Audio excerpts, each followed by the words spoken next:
So how can we design now a stablecoin ourselves? Let's first take a look at what components we actually need for this. So of course, we need an ERC20 smart contract for our stablecoin tokens. And that's great. We already developed an ERC20 that we can use for this. But we will need to add some additional functions for burning and minting, so creating or redeeming the token, so that the coin can actually be created or destroyed. What else do we need? Well, users will have to deposit collateral, so let's allow them to deposit Ether. But remember, we need some kind of way to over-collateralize the contract, so that there's always enough Ether to back our stablecoin. What we'll do in our system is we'll use two different roles in the contract. One role will be the people who put Ether in the contract and receive stablecoins, and the other role will be for people who put extra Ether in the contract as safety margin. But why would anyone just put extra Ether in? Well, we need to incentivize people doing so. And how can we do that? Well, we basically allow people to put in extra Ether to then have full ownership over all the extra Ether that is in the smart contract. So just imagine here we have Ether at a price of $1,000. And now you have someone put in 1 Ether and receive 1,000 stablecoin tokens. And then you have someone else put in 0.5 of extra Ether, but as the second role, so he won't receive the stablecoin token in return, but instead a new token. Let's call it depositor coin. How many depositor coins he receives will depend on the current extra Ether amount.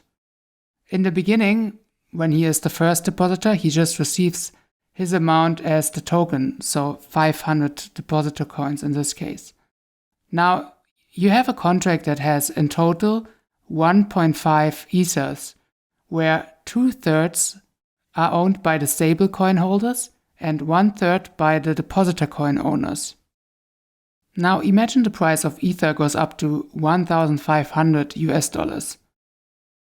The stablecoin holders still only own 1,000 stablecoins worth $1,000. But the contract now has 1.5 Ethers times 1,500 as the price, so $2,250.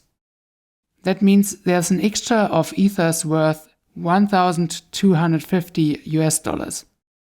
And who owns that?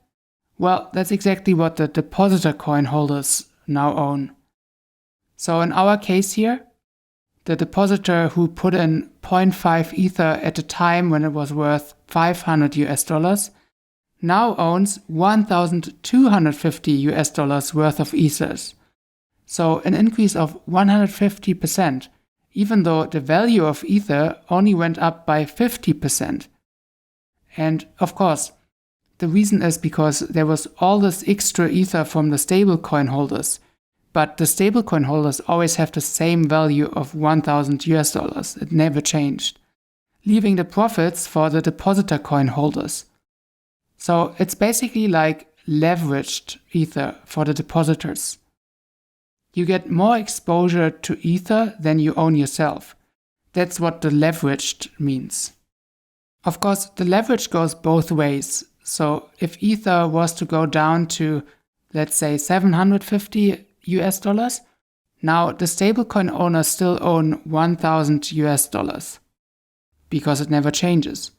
But the contract now only has 1.5 Ethers times 750, so $1,150 worth of Ether. So in this case, only $125 worth of Ether is left for the depositors. And so for this system to work, one would have to assume the price of Ether goes up all the time and there will always be enough people who want leveraged Ether. Since this is not the case for long bear markets, we also need a second incentive.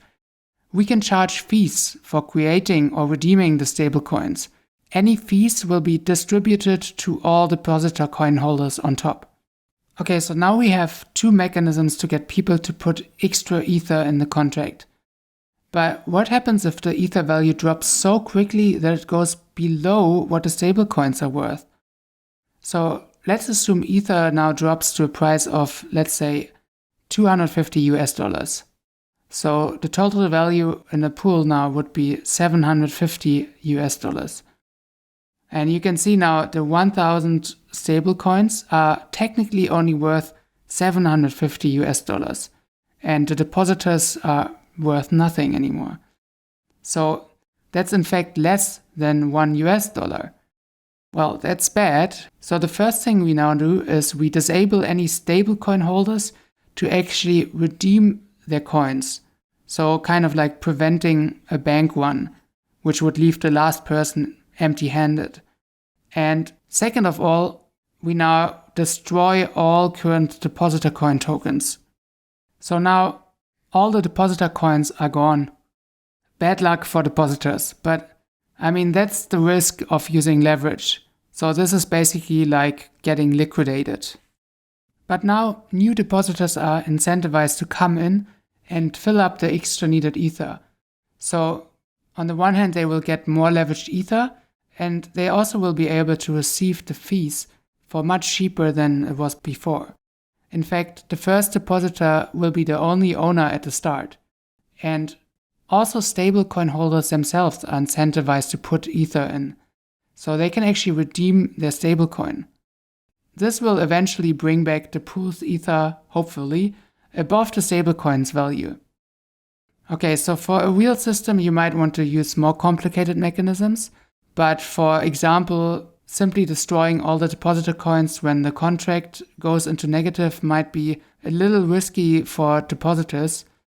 Also, determining some dynamic system for fees could be an additional improvement, but this whole design now here is more a simple example contract for us to learn. So let's not overcomplicate things. So great, you understand the high-level concept. Let's now slowly implement this over the next chapters one by one. And at the end, you will know all the most important concepts to be a Solidity developer.